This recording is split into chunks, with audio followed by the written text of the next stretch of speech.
Hello everybody, this is Jerry Alt. I'm doing this as the first episode of a series on the basic principles of photography. I've had a number of people ask me, well, that's all well and good about how to edit images and crop and change colors and the things that I've been doing in some of my other tutorials. But what if we just want to take better photos? So that's the point of this. What I'm going to cover in this multi-part series are the principles that anybody can use to take their photos to the next step from, from snapshots to actually making some artistic images that you're proud of. So what we're going to cover, the topics in the next several series will include what we're going to do today, understanding the photographic process. Then we're going to talk about the importance of light. Then I'm going to talk about elements of what makes up a good photo or how to recognize a bad photo. We'll cover composition and storytelling together. And then I'll talk about some equipment, some things that you can add on to your photo equipment that don't cost you a lot of money but can really help you do a better job. And we're going to cover phone photography, so don't worry about it if you don't have a great camera. And then lastly, we're going to talk about some techniques. There's a difference between the stuff you buy and how you use it. So the last one to wrap up this series will be some easy techniques to help you improve your photography once you understand the process of making a photo. So a little bit about me here. Got my first camera at 10 years old. That was in the film days. It took a long time to shoot because didn't have the money to buy film. Had to wait until we earned some extra money so that I could get it developed. That went on throughout my early adulthood up until about 2008. I was getting a little more serious, but I still was just a serious hobbyist. Took a trip to Australia with my family, including my granddaughters, for 3 weeks. Loved it to death, took a bunch of photos, bought the best camera I'd ever owned at that point. And when I got back, I realized that while everybody loved the photos, they just weren't professional grade. They didn't look like National Geographic. Certainly I enjoyed them and I enjoyed the process, but I took it upon myself then to get better, and I'll talk about some of those things as we get to those particular sections. But other photographers were calling me a professional by the end of 2009. I opened my first studio in May of 2013, and then in the fourth quarter of 2014, left my employment and started doing this full time. So today I'm a commercial lifestyle photographer. I've shot hundreds and hundreds of models. I do 1,000 or more headshots a year. So hopefully I know a little bit and can help you get to whatever level you want with your photography. So today, the photographic process. Doesn't matter what camera you have. You can have a little point and shoot. You can have an expensive, what we call prosumer, meaning higher end consumer level of camera with detachable lenses. You might even have an external flash for it or a ring light or something. And we're going to talk about light in the next episode, but whatever you've got, it's good enough. It's great for absorbing and using all the techniques we're going to talk about in this series. All right, so all cameras work essentially the same, whether it's your phone, whether it's that point and shoot, or whether it's an expensive DSLR, digital single lens reflex camera. If you're shooting on auto mode, on the green button mode on your camera, and your phone doesn't typically give you that choice unless you buy a third-party app to use with it, but you aim it at whatever you want to take a picture of. Either you preview the scene by looking through a viewfinder, or the camera previews it for you and displays it on an LCD screen. You click the button, or however it is on your particular camera that you make it go boom, and then it takes a picture. The camera, including your phone, has brains, has an electronic component, and it's the computerized part of that camera that's making all the decisions on the automatic mode.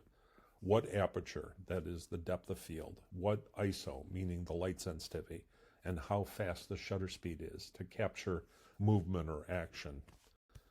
Those are things we're going to talk about individually later, but when you click the button, knowing nothing else about it, then the lens is opened up,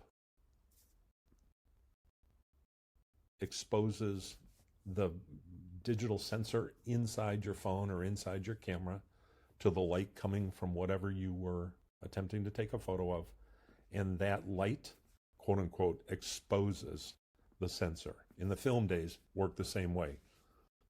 When you click the shutter button, it opened physical curtains, metal curtains inside, and let the light in for a specific amount of time, and that exposed the film. All right, so your camera may or may not look like this, doesn't matter. These are a couple of different photos. I think the one on the top right, if I'm correct, is a Sony. The other two happen to be Canon. These are just some images I grabbed from the internet. Royalty-free stock art. I'm not stealing images from any other photographer. So on the left, you see down the middle of the lens. When you look in that lens, that's the direction of travel of the light coming from your subject. So if that was somebody taking your picture and you're seeing that, what's happening is the light in the room, or the lights that they bring and introduce into the picture, are going to bounce off of your body. That reflected light, when they click the shutter button, is going to travel down the barrel of that camera. At that moment, these shutters on mirrorless cameras, it goes faster, but there is a form of shutter that's going to open and let that light hit a digital sensor.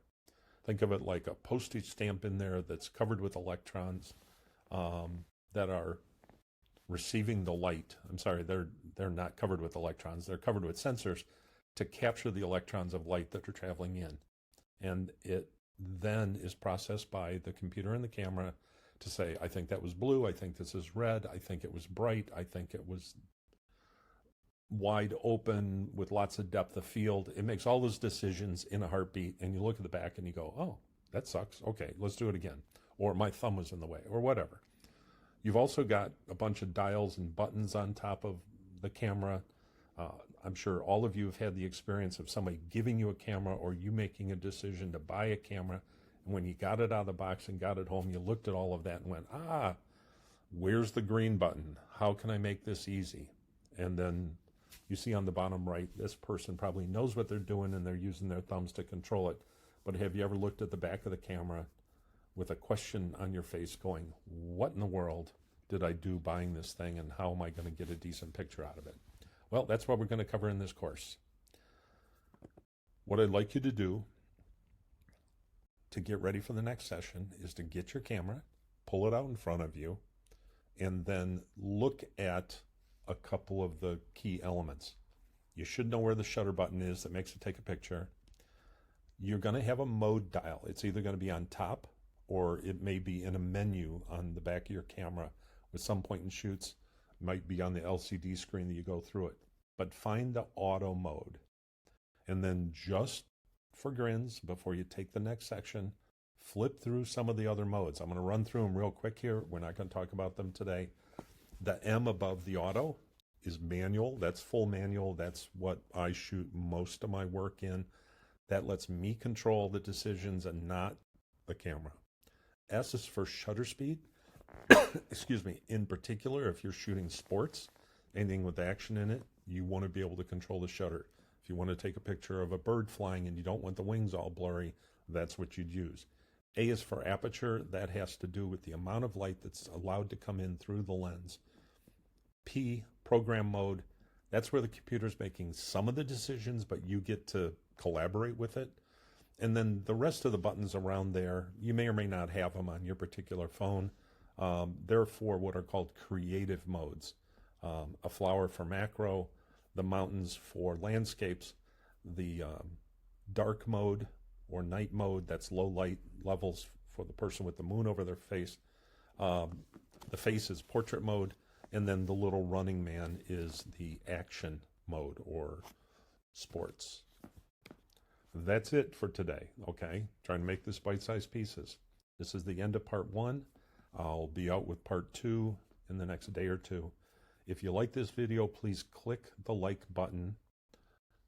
And then also below that to the right, you should see a subscribe. I'd love it if you could subscribe to my channel. It helps me in terms of knowing that people like the content, and also you'll be notified of any future uploads. All right, that's it. Thank you very much. Have a great day.